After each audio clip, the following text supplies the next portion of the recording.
Hello everyone, welcome to my mini blog. এই ভিডিওটা হচ্ছে শনিবারের বিকালের ভিডিও। জানো তো বেশ কিছুদিন ধরে তো বৃষ্টি হচ্ছে, তাই বুঝতে পারছি না কখন বাইরে বেরোবো। তাই বিকালবেলা একটু বৃষ্টি থেমেছিল, ভাবলাম বাইরে থেকে একটু ঘুরে আসি। শনি আর রবিবার দিনটা বাইরে যদি না বেরোই তাহলে মনটা না ঠিক ভালো লাগে না। ফার্স্টেই বেরিয়ে গেছি মঞ্জিনিসে, আর মঞ্জিনিসে গিয়ে একটা পিৎজা খেলাম। পিৎজাটা আমার অত একটা ভালো লাগেনি। তারপর ওখান থেকে বেরিয়ে চলে এসেছি স্টাইল বাজার।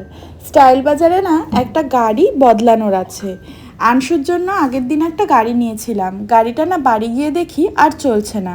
তার জন্য ওখানে এসছি ওটা ঠিক করাতে। তারপর ওখান থেকে চলে এসেছি বাজার কলকাতা। কিছুদিন পর তো বাড়ি যাচ্ছি, তার জন্য ভাইয়ের জন্য নিয়ে নিলাম একটা টি শার্ট, আর কিছু টুকিটাকি শপিং করার ছিল। ওই শপিংগুলো করে নিয়ে ওখান থেকে বেরিয়ে গেলাম। এবার যাব বাড়ি। আর বাড়িতে আসার পর আমাদের দুজন ফ্রেন্ড এসেছিল, ওদের সাথে বেশ কিছুক্ষণ আড্ডা মারলাম, আর তারপর একসাথে ডিনার করলাম। তারপর ওরা বেরিয়ে গেল, আর আজকের দিনটা এইভাবেই কাটালাম। দেখা হচ্ছে নেক্সট ব্লগে। ততক্ষণ সবাই খুব ভালো থেকো। Tata, by.